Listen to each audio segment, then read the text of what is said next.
Hello and welcome to Africa on the Move in partnership with DW. On today's show, we'll be focusing on children in Africa, from the children in the slums to saving babies from HIV to former child soldiers and child slaves. Now, Africa's child population is projected to increase by 170 million between now and 2030, taking the number of the continent under 18 to 750 million. But how is Africa investing in its young? We start from Nigeria, where Isaac Omoyele believes every child in the slum should go to school. Let's take a look at Isaac's project in Lagos. The word success is part of his name, and Isaac Success Omoyele has high aspirations. He's determined to make a better life for young people living in slums in Africa. More than 9 million children in Nigeria don't go to primary school. Isaac wants to change that through his Dreams from the Slum initiative. We strongly believe that they may be born in the slum, but the slum is not born in them. We believe that the children in this community and every child has a future, every child has a dream, and there's something inside of them. It just depends on everyone to believe in it or to connect. Isaac grew up poor himself, but through hard work and determination, he won a scholarship and got an education. Now he raises funds from private donors, NGOs and foundations so that children living in slums have the chance to go to primary school. Growing up was very, very tough for me. I knew how it felt like as a child not to have basic school materials. I knew how it felt like as a child to go to school without eating on an empty stomach. This inspired me, this motivated me. You know, I said to myself that I could do something also to help other children in the same community where I grew up from. Isaac's initiative also supports internally displaced people in Nigeria.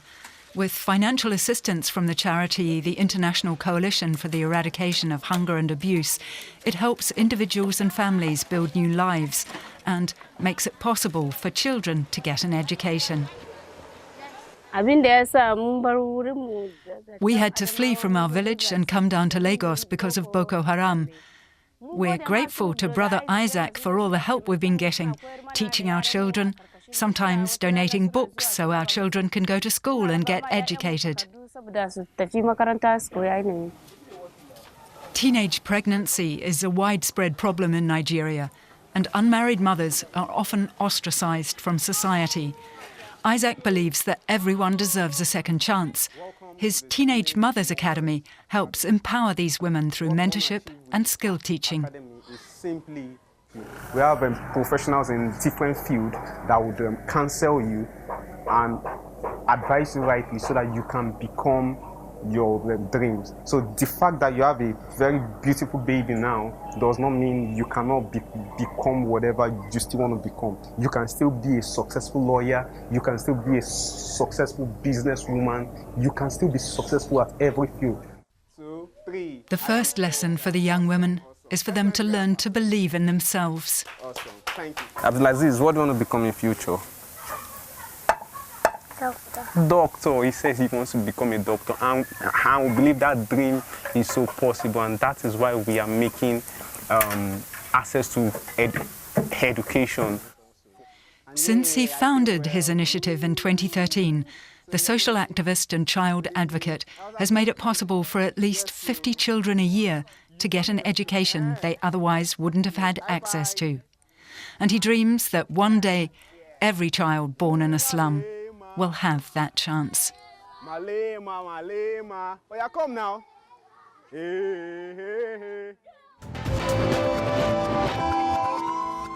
Now he's ambitious, from helping children in the slum to pregnant teenagers and helping displaced Boko Haram victims. Now we head to Ghana. A former child slave starts a school for children slaves in Ghana. Ghana's Lake Volta covers a dark secret: child slavery. Just months ago, these kids were slaves. Then volunteers from the Challenging Heights organisation rescued them. Now in a rehabilitation centre, the children reflect on what they've gone through. I didn't know that my mum had taken the money. She told me a lady wanted a boy to go and stay with her. Then they took me away to Yeji on the lake.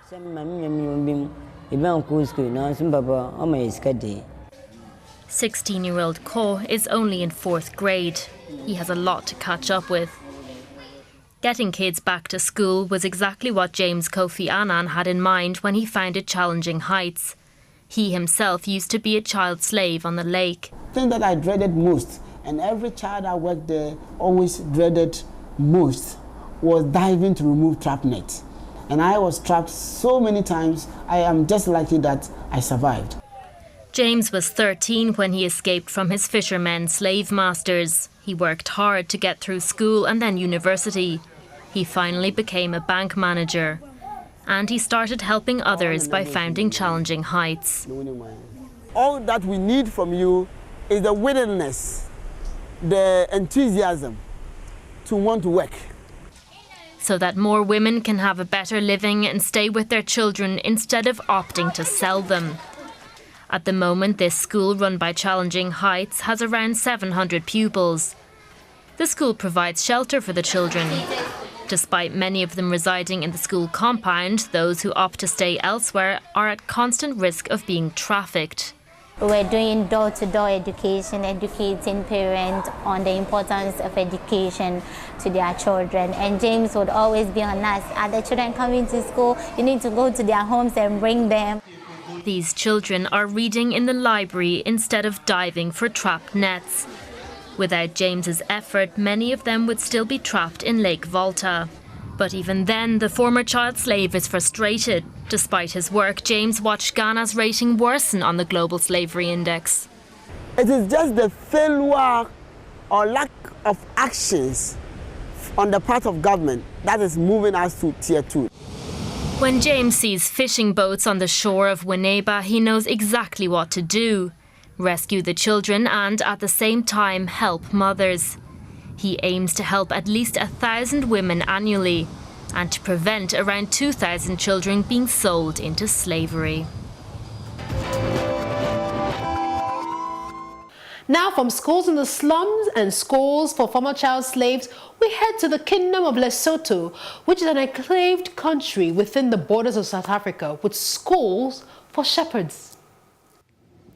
When the evening sets in here in the village of Semonkong, Julius Majoro and his sister Jamina head to their other job, teaching. Julius started this school 10 years ago. With the colder weather, the shepherds descend from the mountaintops to pastures that are closer to the school.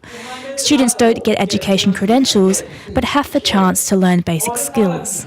I want to teach them Sesotho, maths and English, and also some skills. We also want to help them to grow socially because they have been isolated. So they used to be alone.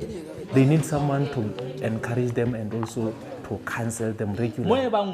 Learning is intense. During the day, these boys tend to their cattle and sheep, and it's only during the night they can spare some time to be here while the animals are safely hatched away. I come to this school because I cannot read or write. I realize that this is the only place where I can get help and education. After a month, the boys are happy to see each other again. The school ends at 10 o'clock, and after having dinner they return to their flocks. Many of them have to walk several hours through the night. Julius became a shepherd at the age of 14. His family was poor, so he had to look after the animals of a local farmer. After working for him for a period of 1 year, the farmer gave Julius 6 sheep, enough to help him go back to school. Today, Julius is a farmer himself. As of now, he has not earned any money, but he is happy to help others who are now in similar circumstances that he used to be. No matter how, but my passion is just to help people, because for my side, I think we are on earth on purpose. We are not here by mistake, and we have something specific to do on earth. That's my intention. That's why I want to invest my life to the shepherd. For many boys, shepherding is a cultural obligation. Boys have to help their families get their own animals. However, Lelohonolo Masota has different plans. He is one of Julius's pupils and he would like to work in the city. For him, the toughest part is the loneliness he endures in the mountains. It was painful to leave my parents because we do not even have the means to speak to one another.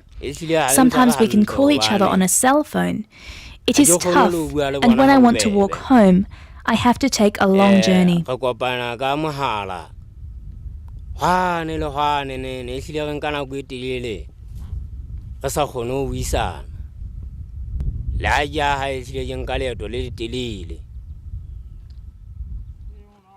hope is just to develop this country, because this is a very, very, very, very poor country. Maybe next time or next 2 or 3 years coming, there will be a difference from the shepherd. The villagers say that the shepherds in this area can now read and write. Through the years, more than 500 boys have gone through Julius's school. He is especially proud of those who joined regular schools and finished their education. An estimated 3.2 million children were living with HIV at the end of 2013, mostly in sub-Saharan Africa. Majority of them acquire HIV from their HIV-infected mothers during pregnancy, birth, or breastfeeding. Our next video shows how people are trying to change that. The 30 women gathered here today share one common trait. They're all HIV positive, and they prefer to remain anonymous. All except one. Rachel Yamioko has been living with the disease for 24 years. She's been working with the Aide-moi à être mère, or Help Me to Be a Mother organization since 2004, counseling HIV-positive women on how to guard against passing the virus onto their children. In Burkina Faso, 110,000 people are living with HIV according to UN estimates, 13,000 of which are children. Most of them are born with the virus, having contracted it from the mothers. AIDS is one of the most common causes of death among children under 5 worldwide, a death that could have been prevented. When the mother is treated with antiretroviral drugs, the disease is suppressed so much that the risk of transmitting the virus is greatly reduced. These drugs are provided free of charge by the Burkina Faso government. But many women do not allow themselves to be tested at all, because the fear of discrimination is too great. If the test is positive, we have to support the woman. Women who test positive are often ostracized by their families. Most people don't understand the disease. Education is one of the most important tasks of Rachel's organization. Today, she's offering pregnancy advice to make women aware of the issue. Whoever wants to can then be tested immediately afterwards as part of the subsequent examination. I'm pregnant, so I have to take care of it. I want to know if I'm infected so I can be treated. If they're tested positive, the women are enrolled in a program that guides them through the pregnancy, childbirth, and breastfeeding. The woman treating them is nurse Agnès Tiombiano, who directs the maternity ward at Saint-Camille Hospital in Ouagadougou. After birth, the women must come into the newborn ward with their babies, so that the babies receive the necessary treatment to prevent infection. The treatment is part of a combination therapy. This prevents HIV viruses from entering the child's cells and protects the immune system against other diseases. For the children who complete the treatment, we have a success rate of 100%. Although there are improved methods for the prevention and treatment of HIV/AIDS, the disease remains dangerous as long as open discussion of the topic is impossible. Another young woman, who like all the others wants to remain anonymous, worries about her youngest son. After he was born, I couldn't give him the medicine. I was afraid my mother-in-law would find out. She mustn't know that I'm sick. Without the efforts of small organizations such as Aide-moi à être mère, the World Health Organization's goal of ending the AIDS pandemic by 2030 would not be achievable. Rachel has every reason to be optimistic. Thanks to their support, 1,300 women have given birth to healthy children. The work is important because the kids are healthy. When HIV-positive women or couples have healthy children, it fills me with pride. And that drives her to continue her work. From the hospital, Rochelle goes to her real job as librarian. Her work with mothers and children is voluntary.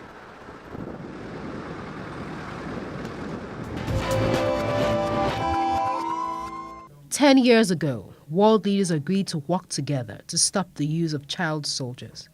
Progress has been made, but there are still child recruits in countries around the world.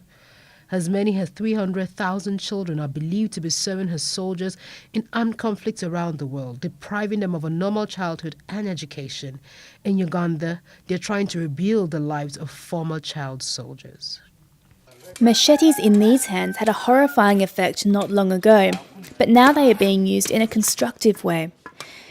These former northern Ugandan child soldiers were trained to maim and kill, but their nightmare has ended. I've been abducted in 1995 when I was still 9 years. So I stayed there for 5 years and then I come back. They picked me from my parents and then we went with them. So they told my parents that let your sons go and assist us. Alpha Obol and many others fought for the Lord's Resistance Army, or LRA. Today they repair bicycles and build houses, thanks to Aniwa Richard Ricky. Himself a former child soldier, he now helps those who managed to escape. At the peak of the war, I realized that there were no people who were helping these former child soldiers if they come back from the bush. So I decided to offer myself to help these children to have a place where they can sleep, eat, and get a future, someone to talk to. Most of them have spent many years fighting in the bush. Here at Richard Ricky's organisation, Friends of Orphans, they learn skills for their future lives and can process their trauma. These former soldiers and sex slaves are being trained to become hairdressers. Others become handymen. So far, we was in 22 soldiers. Out of 22, 19 has been killed. So I survived among those. By the time I came back home, I've got my parents.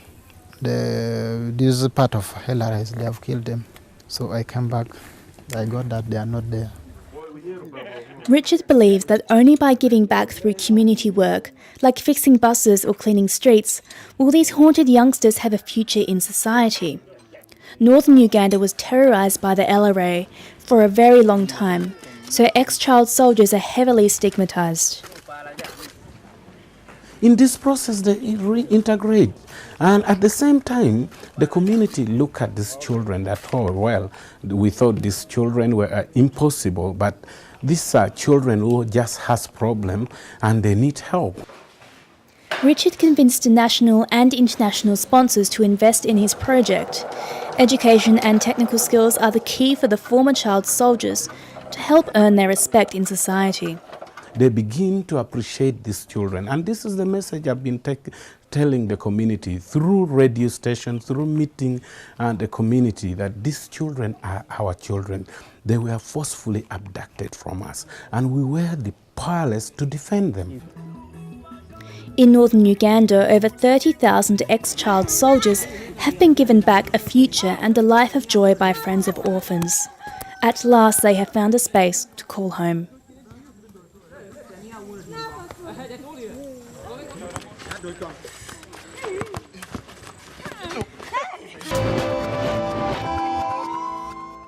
And we end today's episode with fashion. Fashion made in Nigeria. A young woman dressing babies and children. This baby shop in Lagos, Nigeria could be anywhere on the planet. Pale colors, boring designs, cheap quality products. And Kem Bego often struggled when she was looking for baby wear. This lack made her create her own brand. In 2014, she founded Always Me, a baby brand made in Nigeria. You don't see anything that is really vibrant, and I mean, for babies especially, color stimulates their senses. And, you know, a lot of more parents now in Nigeria are also aware of the fact that, you know, there's stuff that's, you know, sensory items and things like that. So they want, you know, something that is different. They want something that is unique. The market research she did proved that many Nigerian parents are prepared to spend on good quality clothing for kids. Almost every day, she can be seen scouting beautiful African prints in her favorite fabric shop. And it's this fabric shop where she gets her inspiration for the next designs. Our clothes are so unique because we constantly change the print, so we don't produce like one print in 100 shorts.